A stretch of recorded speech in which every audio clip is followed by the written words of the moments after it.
this is going to be quite a personal talk about my gay history books. There haven't been as many as my Black history books, but there's been less opportunity to do them. But certainly, I've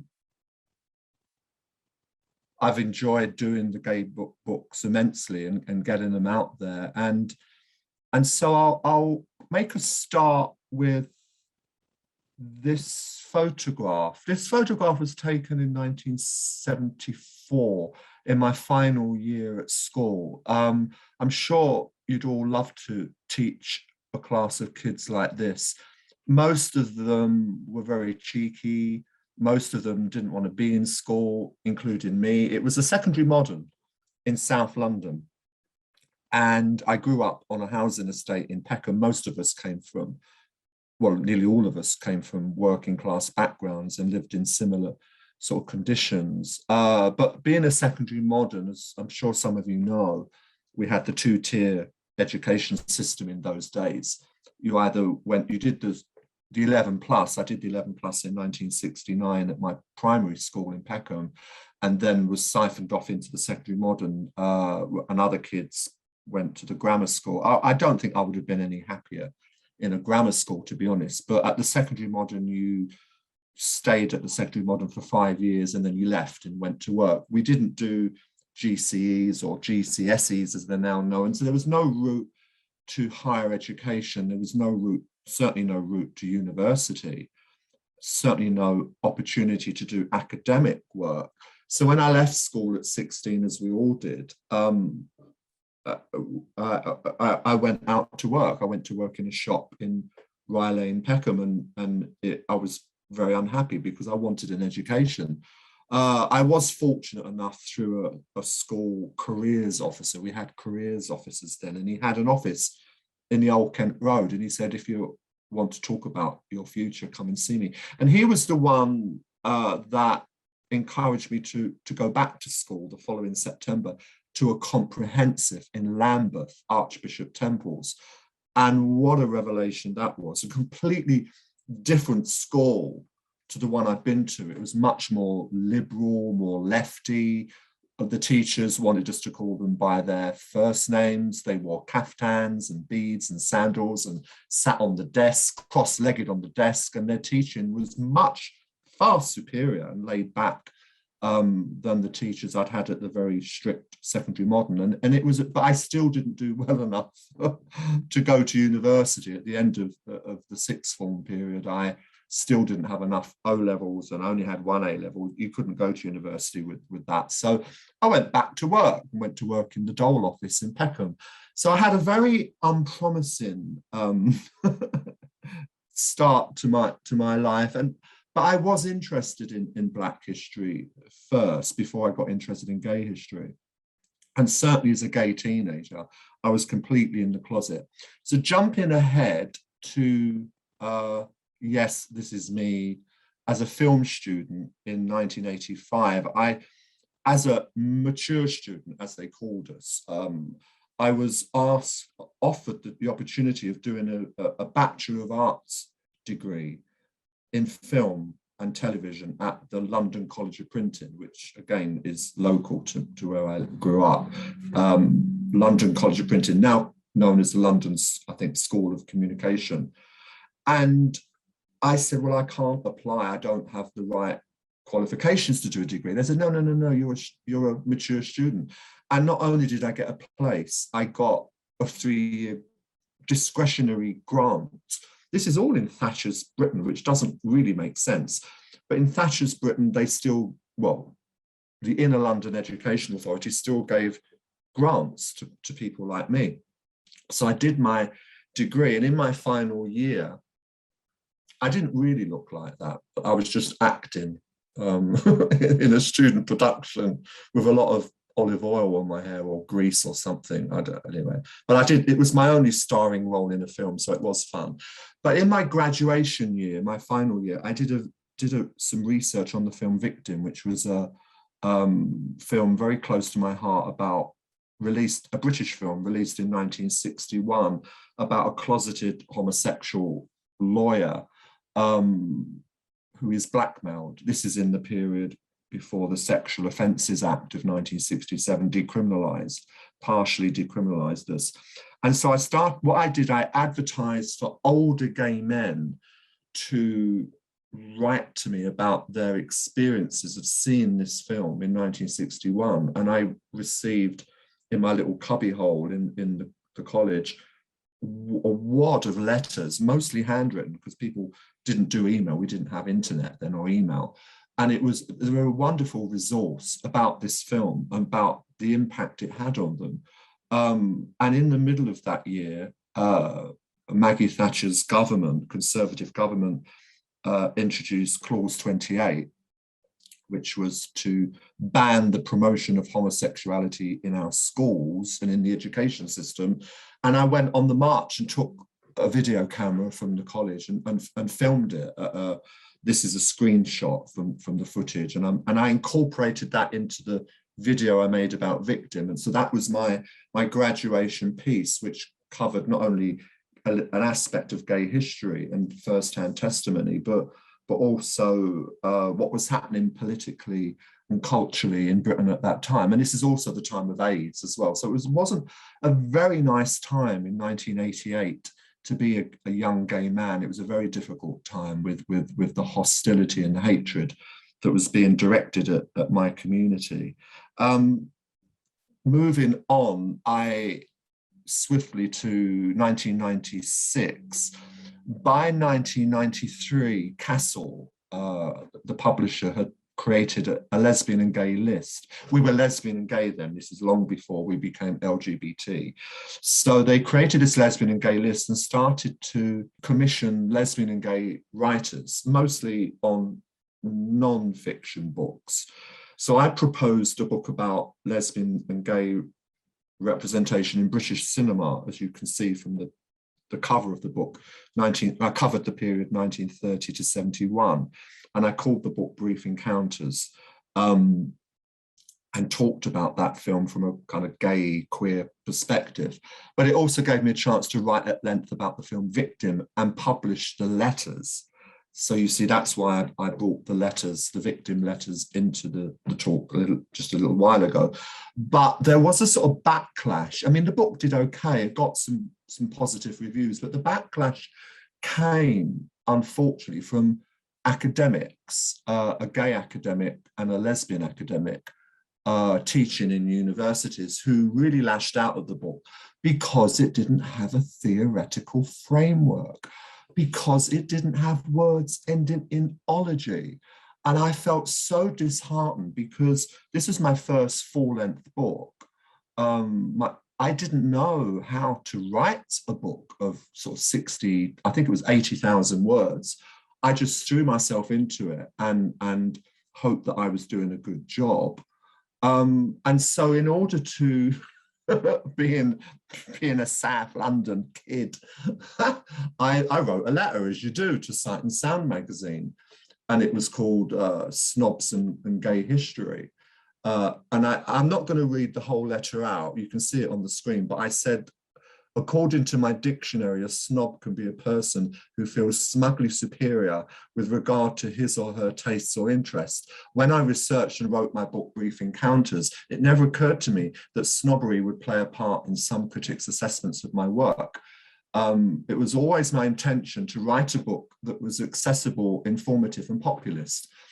So it came as something of a shock to discover that almost without exception, the reviewers of my book complained that it isn't academic or theoretical. The fact is, Brief Encounters, I have dared tread where no writer on British cinema has before. Who else has assessed from a gay perspective such directors as Anthony Asquith, Michael Powell, etc., or films as diverse as Pygmalion, In Which We Serve, Kind Hearts and Coronets, and Carry On Constable.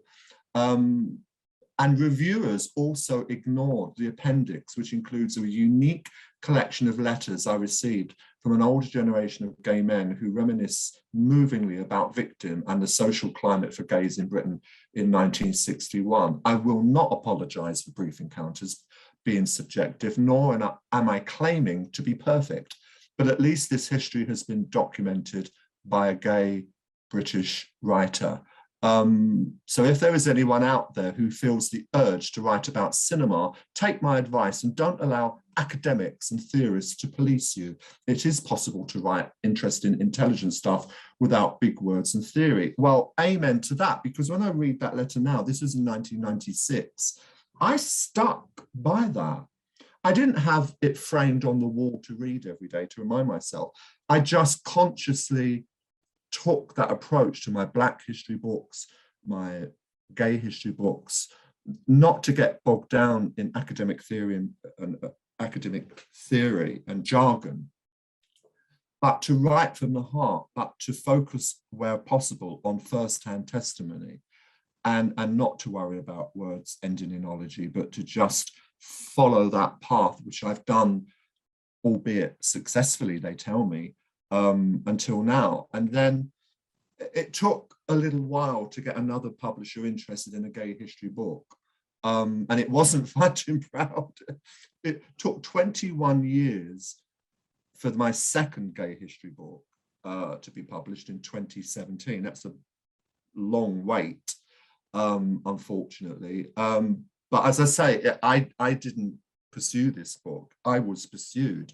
I'd written an article for BBC History magazine on gay men's lives in the Second World War, both in the military and on the home front. And an editor, a commissioning editor at IB Taurus publisher, an academic publisher, ironically, pursued me and said, I think your writing style is superb. I love your work. Do you think you could work this up into a book length history book? And I said, well, as long as I can include the First World War as well. I was being a bit ambitious, but it's not often an author is pursued by a publisher. And I was just astounded, because I've been writing Black history books, but never expected to get a gay history book published. Again, I had tried and been rejected. And so, but I never imagined I would ever write this particular book. But sometimes when these gifts are thrown out to you, you have to just take it and do the best you can. And it was a huge learning process for me, because although I felt I knew enough for the book, I wouldn't have signed the contract if I didn't. I had to do additional research. And in doing so, because when you write a book, I'm very intense and intensely concentrating on what I'm doing.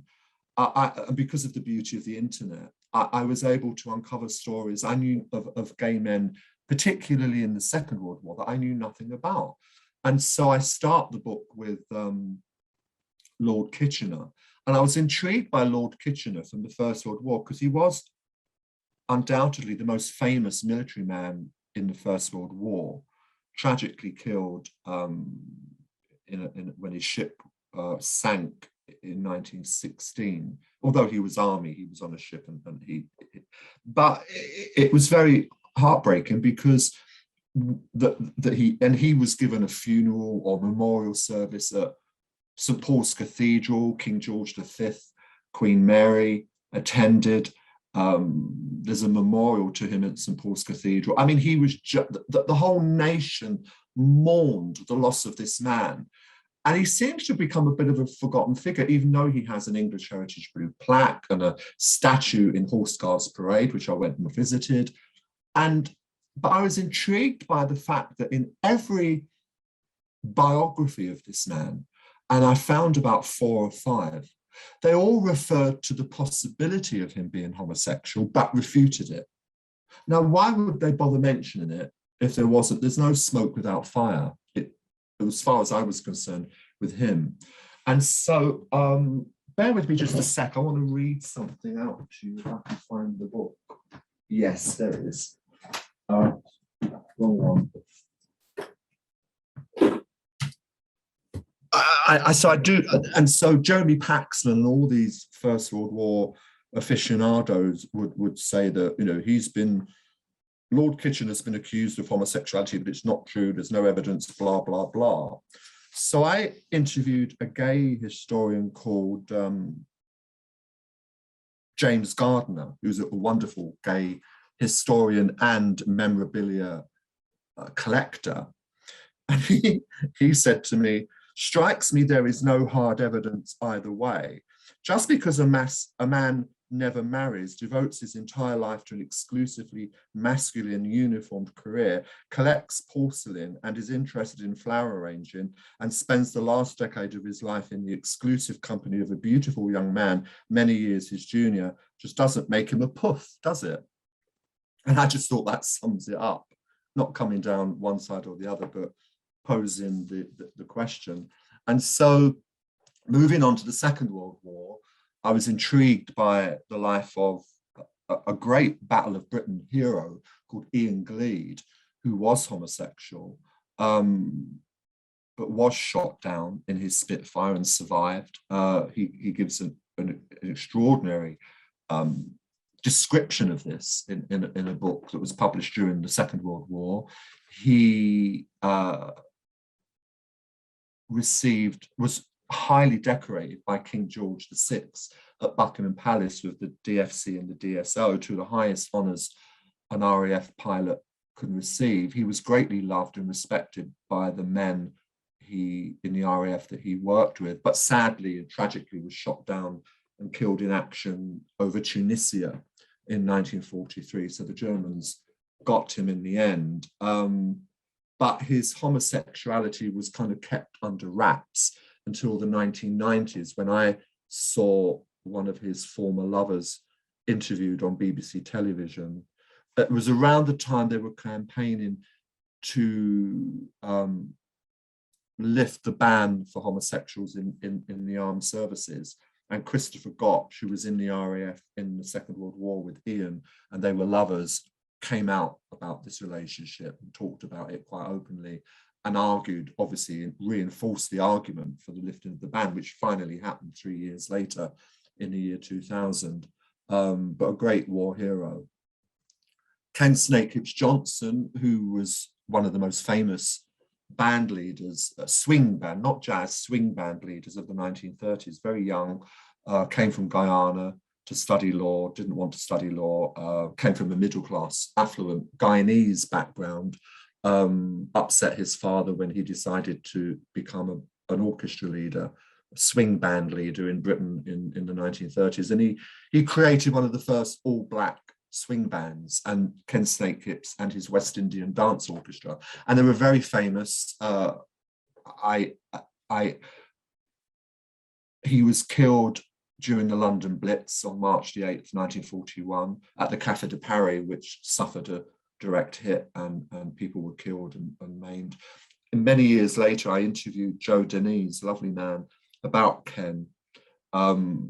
He was a member of Ken's orchestra, was involved survived the bombing of the Café de Paris. Ken didn't. Ken was only 26 when he was killed. And Joe did tell me that he was gay, but it was never spoken about. It was, in that world of the jazz world, particularly, although Ken wasn't jazz, very homophobic, particularly then. So it was always in hushed tones and talked quietly. And I then discovered the confirmation of Ken's homosexuality and wrote about it in Fighting Proud when he actually left a partner, Gerald Hamilton, who was called by the police to come and identify Ken's body. And to the day he died, and Gerald lived until he was in his 90s, Gerald kept a framed photograph of Ken, who he always referred to as his husband. Extraordinary story. And then there's Police Constable Harry Daly, who served in the Metropolitan Police from 1925 to 1950. Came from a humble working class background, but loved the opera, loved musical theatre, had apparently a record collection of about 3,000 records, classical music, very cultured man, upholding the law by day in his uniform, breaking the law in his private life as a homosexual. He was, in fact, the lover for a short time of E.M. Forster, of A Passage to India fame. But Forster and the Bloomsbury group that Harry befriended in the 1930s were very closeted and felt that Harry was too indiscreet. But he survived as a gay man didn't hide the fact that he was gay when he was in the police and got away with it, even though it was a criminal offence. An extraordinary story. And then we come to the more recent gay history book, Playing Gay in the Golden Age of British Television. This was the one I had the most difficulty getting published. I actually gave up on it. So many publishers declined to take an interest in it until the History Press, who I'd built up a strong relationship with the Black history books, that some of which Sam mentioned at the beginning. And so they commissioned it. 2019 it was published. And I actually went out and found, I've never met Russell T Davies personally, but I emailed him and asked him if he would do a foreword, and he called it a masterpiece. Another foreword was submitted by a friend of mine from way back, Mark Gatiss. And so I got great endorsements, and it was a wonderful book to put together because I was able to tell that hidden kind of history, which is what I love doing. And so before the war, for example, this is a BBC television appearance by Douglas Byng, who was a big star, female impersonator and cabaret entertainer at the Café de Paris. So I'm sure his paths would have crossed with Ken St. Johnson in those incredible days. But when Dougie appeared on BBC television, it was requested that he show his suit jacket so that viewers would know he was a man and not a woman. So that's why you see a partial female attire. Isn't it crazy? And I think he also had to do that in his cabaret act in the nightclubs, but certainly on television from this very rare photograph that was. So he was broadcasting on television as a female impersonator long before Danny LaRue was around. I think Danny LaRue greatly respected him, Dougie Byng. And then you have 1959, a television drama, not BBC, it was Granada Television that launched Coronation Street in 1960, was very much at the cutting edge of TV drama at a time when the BBC needed to catch up, and they caught up a bit later on.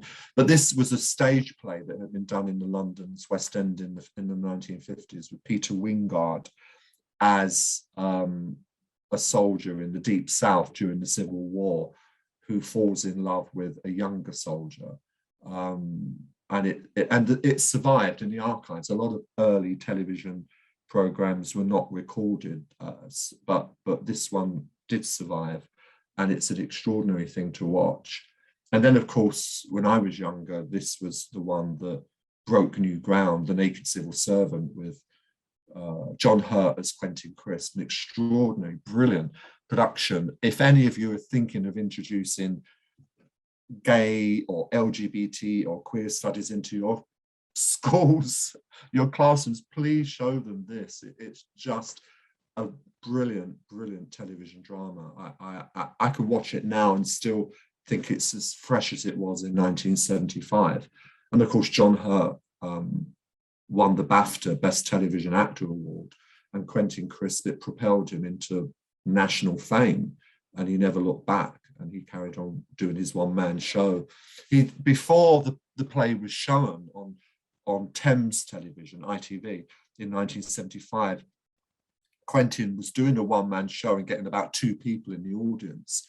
After The Naked Civil Servant, he sold out. I mean, the demand to see him was phenomenal. And then we come to 1979, and for me, not just the greatest gay television play ever, but one of the greatest British television dramas that I've ever seen. And it was part of a series called The Other Side, and it was called Only Connect. And if you look down the Radio Times credit, you see producer W. Stephen Gilbert. Well, W. Stephen Gilbert was an openly gay television producer at BBC Birmingham. He was given this series of 6 one-off dramas to do, and he commissioned various writers, but he commissioned for this particular drama Noel Gregg and Drew Griffiths, who were 2 brilliant dramatists from Gay Sweatshop, a very political gay and lesbian drama group that toured the country with various plays that Noel and Drew would write. And this is just a wonderful story of a gay couple played by Sam Dale and Carl Johnson, who Carl Johnson plays a working class bus driver and Sam Dale is his lover. They live together, but Sam is a middle class student. And Sam is doing a thesis on Edward Carpenter, the early socialist and a pioneer for gay rights. It's tremendously moving, brilliantly written. The photograph at the bottom of the screen is Drew Griffiths. And Drew Griffiths should be up there as with Oscar Wilde and Alan Turing and Derek Jarman and all those great iconic gay figures that we now know about, or certainly with Oscar Wilde and Alan Turing, we know a lot about them. And he's forgotten. He was tragically murdered in 1984, so his life was cut short. But my God, the work that has survived his plays, this particular television play, it was just a phenomenal talent. And then we come to my Black history books. And the reason I wanted to include these towards the end of the talk is to acknowledge my inclusion of gay men in some of my Black history books. So Sam mentioned Black Poppies, which does include a brief mention of the name's gone out of my head, famous African-American that came here just after the war. And then Under Fire, which has several gay men in it, Black Britain in wartime, integrated. I've integrated their stories into the narrative. And more recently, Deep Are the Roots, which is my most recent book, published a few months ago, which is about trailblazers who changed Black British theatre.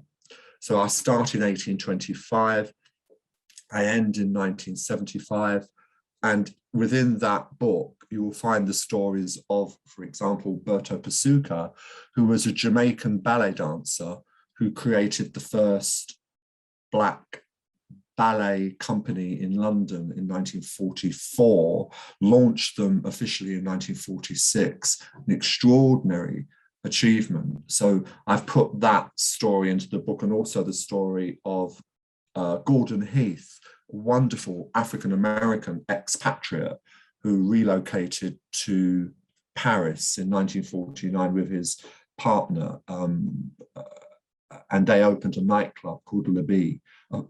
Gordon was also a folk singer as well as a dramatic actor.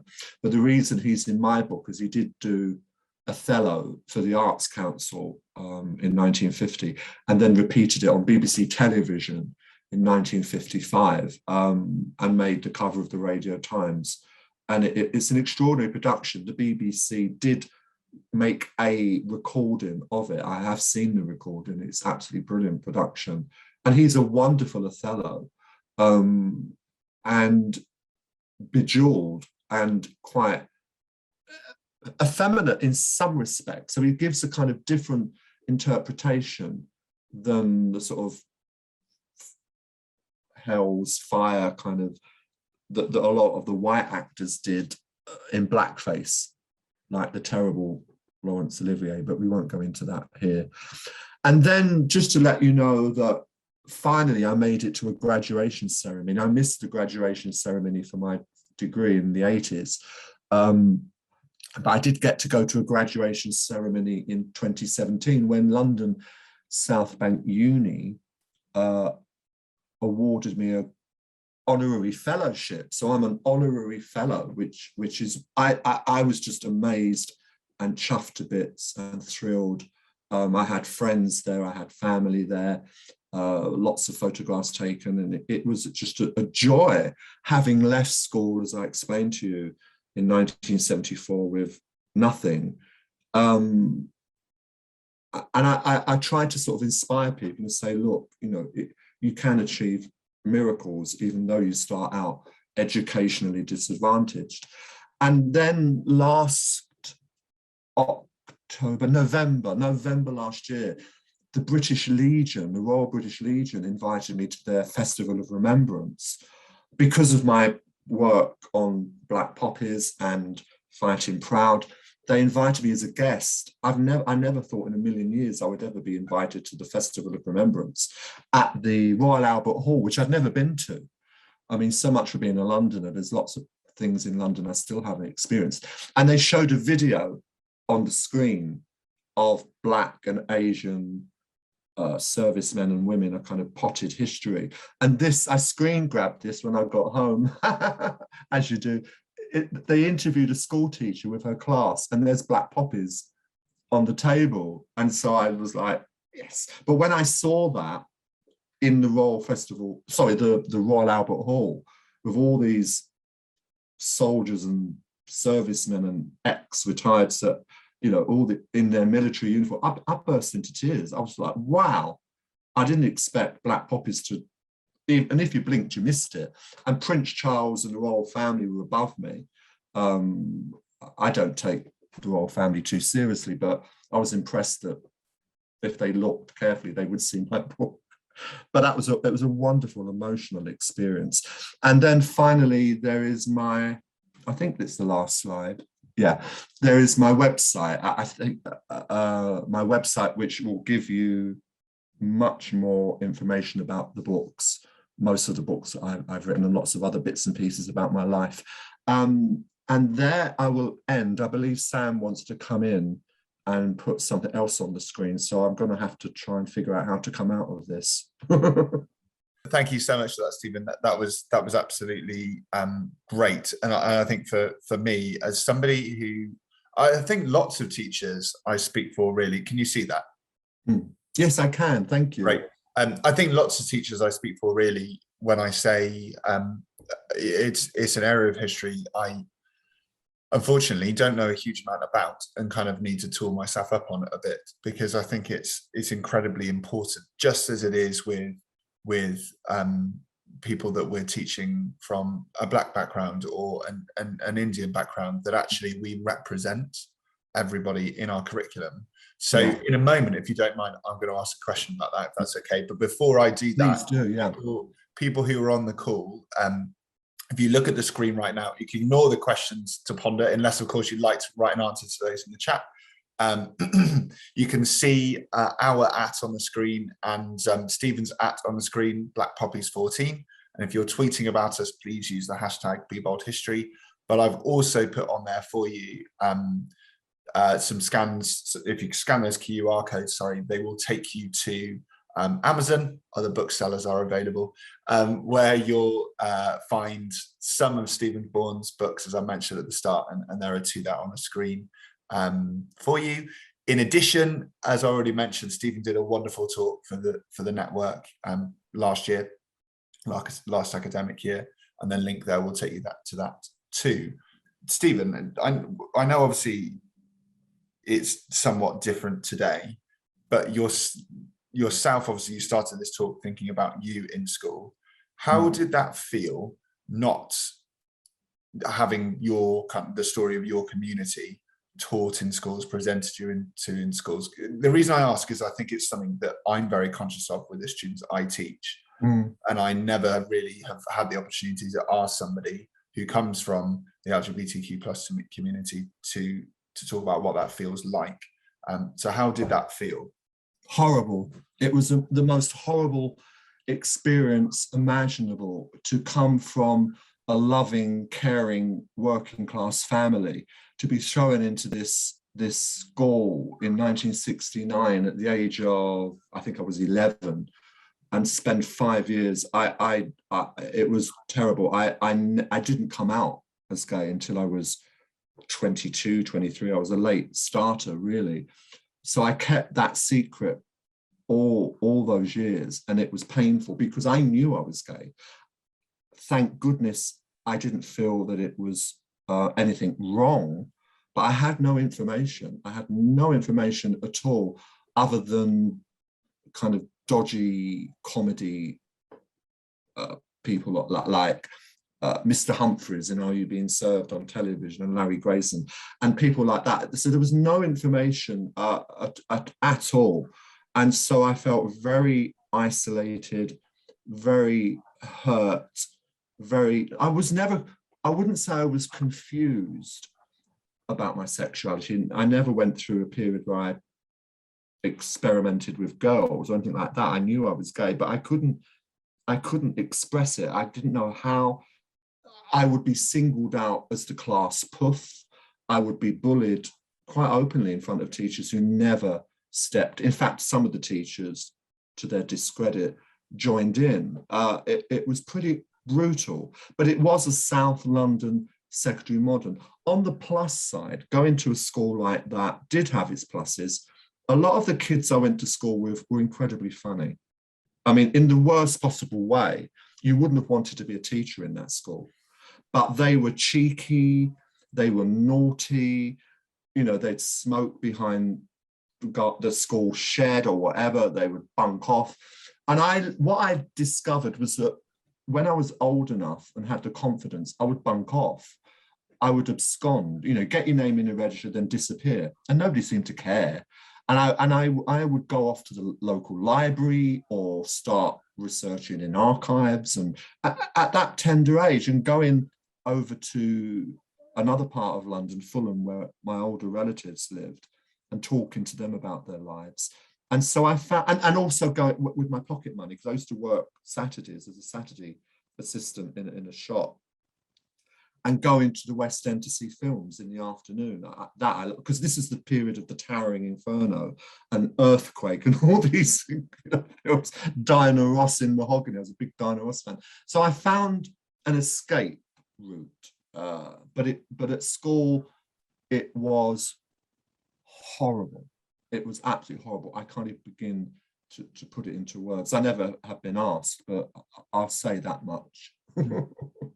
And do you think, and again, this is perhaps a loaded question, but do you think that seeing yourself or people like you in the history curriculum when you were at school, would that have had an impact, might have helped or changed anything? And I guess in what way? It would have been an enormous help and something that would have been empowering. I mean, I went to a mixed school, so there were boys and girls and a lot of black kids from the sort of Lambeth area, because we bordered onto Lambeth.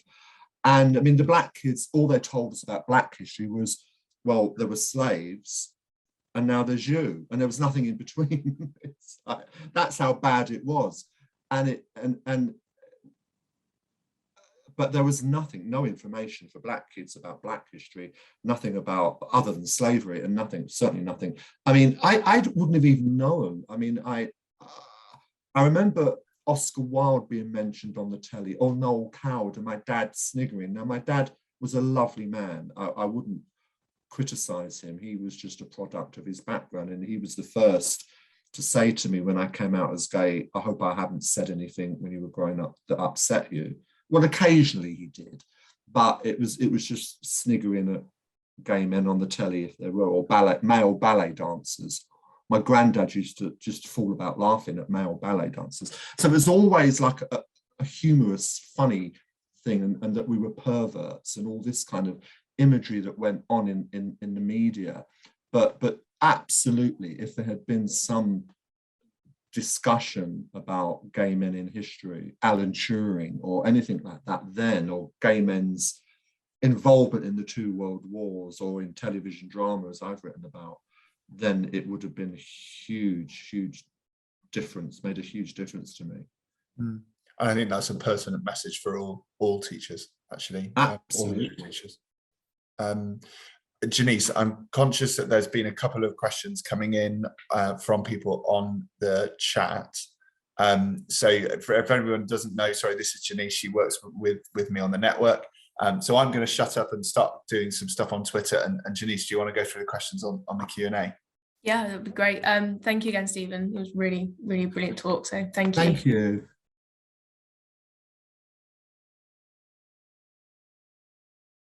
So the first question is, what did it feel like? I feel like we've slightly covered this, but I suppose the sort of time period has changed slightly. What did it feel like as a young gay man growing up in Thatcher's Britain? Oh, it was nasty. I mean, it was First of all, at the beginning of the decade, I'm working in the Peckham Dole office, and I'm a civil servant, and I had to sign an Official Secrets Act before I took the job. And in the Official Secrets Act, it stated I am not a homosexual, so I had to deny it. Of course, once I got to work in the Dole office, I discovered that there were a few other gay men, but there were none of us were out. We couldn't risk it; we'd lose our jobs. But it was horrible. And then Thatcher's Britain was so nasty. I mean, the whole climate was nasty for gay men, for a lot of people. But if we just stick to gay men, or you can say the LGBT community, the wider community, but it was just that whole thing about AIDS happened, and so there was, the media as well as Thatcher, and Thatcher fueled a lot of it, but the media was very hostile and hateful, and that only really came out into the public domain with Russell T Davies, It's a Sin. And somebody said to me earlier today about It's a Sin, and I said, well, I was never asked about that period. I've never been asked, and I've suppressed how I felt during that terrible period, losing friends to AIDS, and then the clause 28 in 1988 on top of that was just, you had to be very strong, and as a community we were very strong, and we were, as you saw in It's a Sin, those of you who watched it, there was a feeling of solidarity and support that I think is sort of missing to a certain degree now, but certainly then, as a young gay man in the 80s in Thatcher's Britain, it was pretty ugly. But by then I was out, I was confident in the work I was doing. So not all was lost. I don't want it to sound like every day was a nightmare. It wasn't, because as one grew up, one found ways of expressing oneself and doing the work that one loved, which I did, and going to college and studying for the degree in the 1980s was wonderful. So it had its upside as well, but that was mainly through, as a person, overcoming the prejudice and the homophobia, and just getting on with one's life. And so it's sort of slightly related to this question. Do you think, it's again a slightly loaded question, do you think there's still a sort of legacy of Section 28, or do you think, have we overcome that? What's your kind of you tell me. I don't work in education. I'm intrigued to know how confident teachers are now of teaching LGBT history in schools, or using my books, my book Fighting Proud, for example, in a secondary school. Would they do that? I don't know. I've not come across anything like that. All I would say is we are in a different place.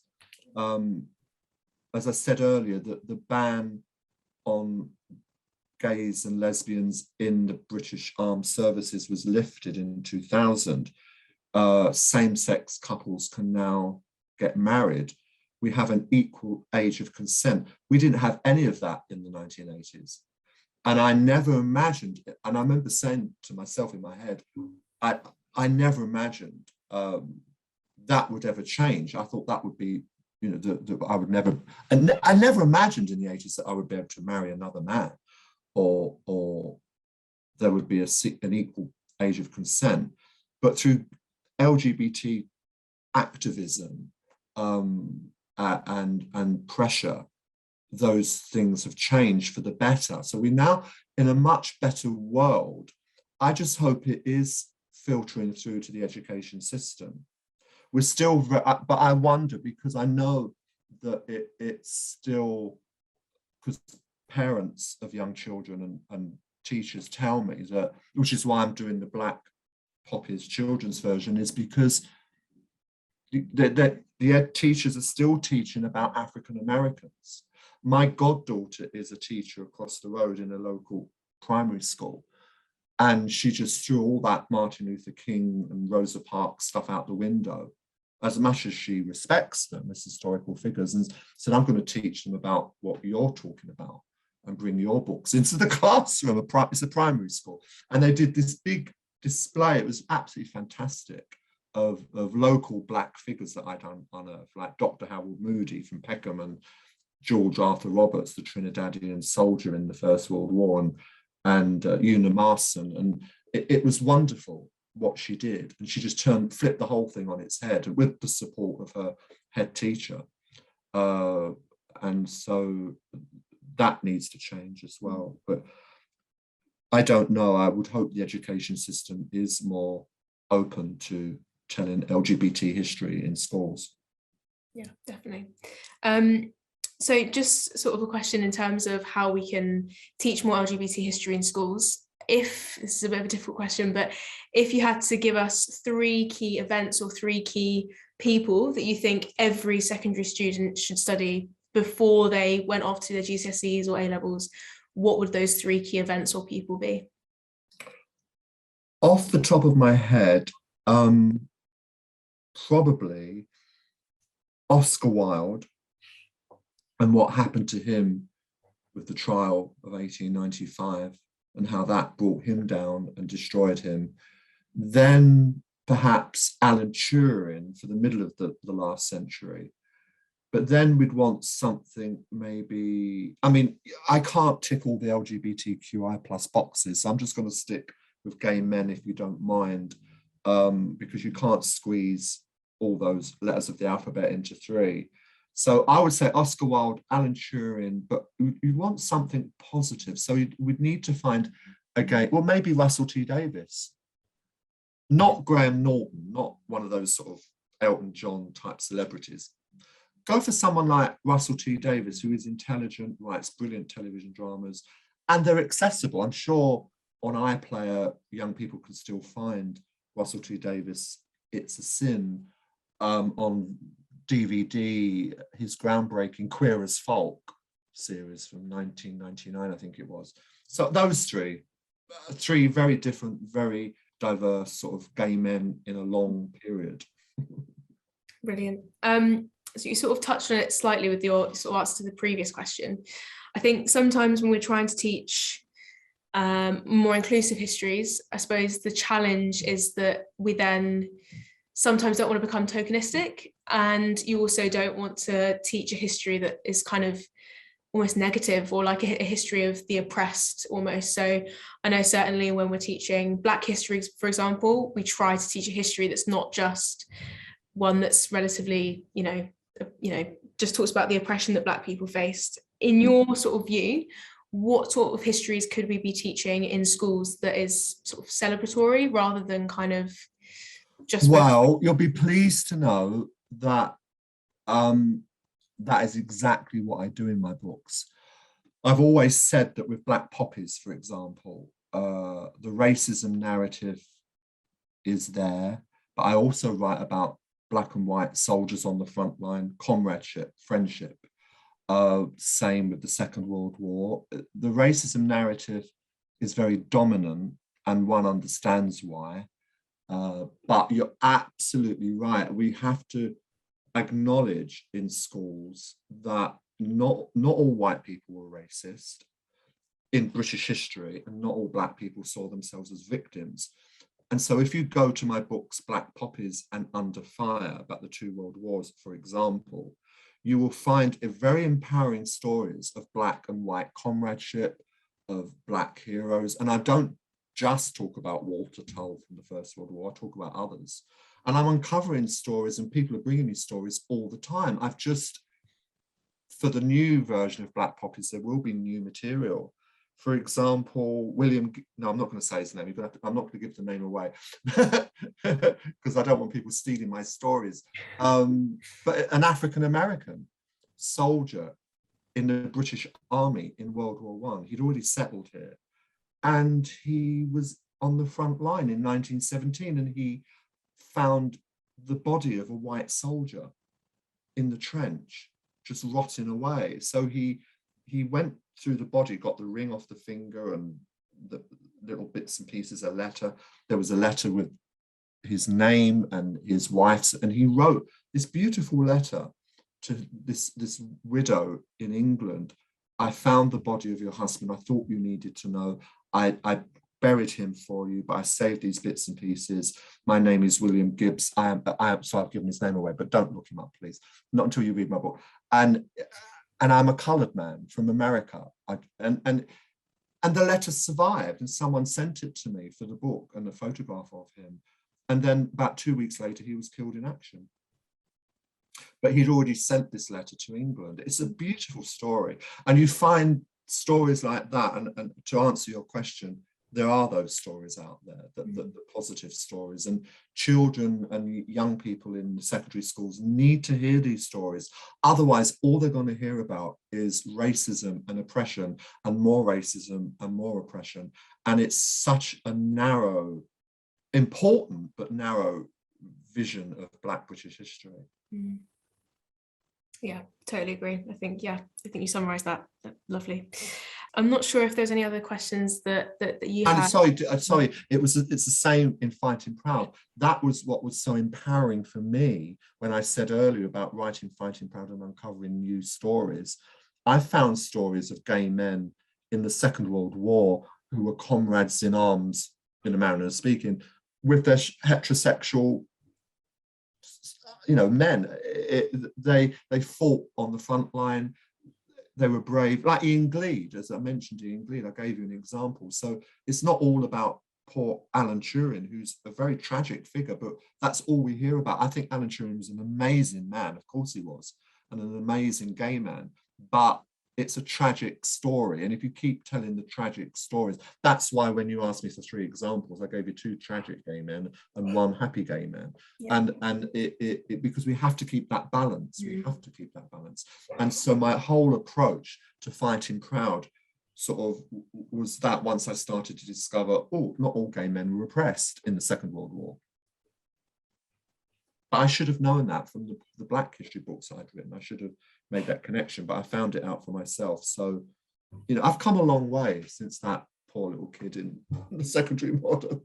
And I'm so glad I've had the life I've had, because it's been incredible. It really, really has. And it continues to be as the books find other readers. And I get this kind of interaction, which I love doing. Thank you so much for your time. I really thank you. Yeah, no, I think just to summarize and unfortunately bring things to a close, because I could listen to you all night, Steve. I thought that was wonderful, and there's so, again, and I think for anybody who's read your books, they are so rich with stories that, as you said, are so pertinent and useful in the classroom. I mean, I know Janice and I, working in the same school, we use your stories from Black Poppies and Under Fire. Since your last talk, we've also thrown, I was about to say we've thrown out Martin Luther King, though that sounded like an awful way of putting it, but we also now no longer are teaching American civil rights. Why were we teaching American civil rights for so long when we have our own British civil rights? Absolutely. And I think can I just interrupt? How do the young people react? Really incredibly positively. I think is probably what I'd say. I mean, Janice, I know it's Janice's first year in our school in Boulder Academy where I teach. So Janice, you might be a better place to talk about it. So I don't know if you want to unmute and kind of see what you've experienced with teaching young people about Black history. I think it's powerful in that it allows us. So my family are Jamaican, and they're from London as well. It's really powerful to be able to tell sort of our own stories as well. And I think having that I think it's really powerful having the students have the ability to see themselves represented. And we have students whose grandparents are from the Windrush generation, and so when we're teaching that history, it's real and it's tangible for them. And yeah, I mean, I've taught sort of American civil rights in previous schools, and the engagement, it's completely different. The kids absolutely love it. I think if anybody's sort of thinking whether they should start teaching the British civil rights movement or not, I can't recommend it enough. I really think it's... Janice, thank you for that. What I discovered some years ago with Black Poppies, young people know they have a history in this country. They know that. They just don't have the information because it's not given to them. And I was invited into a secondary school, an academy across the road from where I live, to talk to a teacher would come to one of my talks. She said, would you come in and talk to my students? Most of them are from African Caribbean backgrounds or Black British backgrounds. And I don't know what to tell them. But I said, well, I'll come and do the Black Poppies talk. And I started by holding up the book and saying, in your history lessons, and they're all sitting there like, you know, what's this white man do? What's it boring? And I held the book up and all I said was, you get taught in your history lessons about Martin Luther King and Rosa Parks. I said, no disrespect to them, but you never get told about Black people from British history. And that's all I said. And they stamped their feet. It was incredible. It was like being hit with a wave. And this was a very strict Catholic school. And the teacher was like, calm down, calm down. You know, the head teacher's going to come in and wonder what's going on. The eruption, and then they listened. And then they asked lots of questions, very positive questions. And then one of them come up to me and said, oh, can I have that copy of your book about Aunt Esther? Because I told them about my Aunt Esther, the Black Londoner from before the First World War, born before the First World War. And the teacher said, no, you can't ask Mr. Bourne that. And I said, oh, you can have it. I've got other copies at home. And she went off, big smile on her face, that she'd actually got one of my books in her hand and she could keep it. And it was just one of many examples I can give you, but it really brought home to me how much they know they have a history in this country and we're still not teaching it in the school curriculum. And you teach, I believe you have World War I in the curriculum. Well, include Black Poppies. I mean, I'm sure you guys do, but I'm sure there's a lot that don't. Yeah, I think what I think I've often experienced, what I think you're describing there, Stephen, is it's almost relief. Yeah, absolutely. Absolutely. And I remember what actually kind of switched me on to, I need to do more of this. Teaching Black history specifically was when in about 2015, 2016, when David Olusoga's TV series for Black and British came out. And I showed some of my students and I had one particular student who I had a very good relationship with, but he had a very difficult, his family were from Jamaica. He was a Black student at my previous school. I had a very good relationship with him, but he had a very difficult time in school. And I showed him, we were watching this documentary, we got to the end of the lesson, and it was always a battle to keep him engaged, usually. We got to the end of the lesson and he said, oh, sir, don't turn it off. And I said, well, we got to, like, you know, it's the end of the day. But sir, this is my history. And that, I think, that really switched me on to, we need to do this.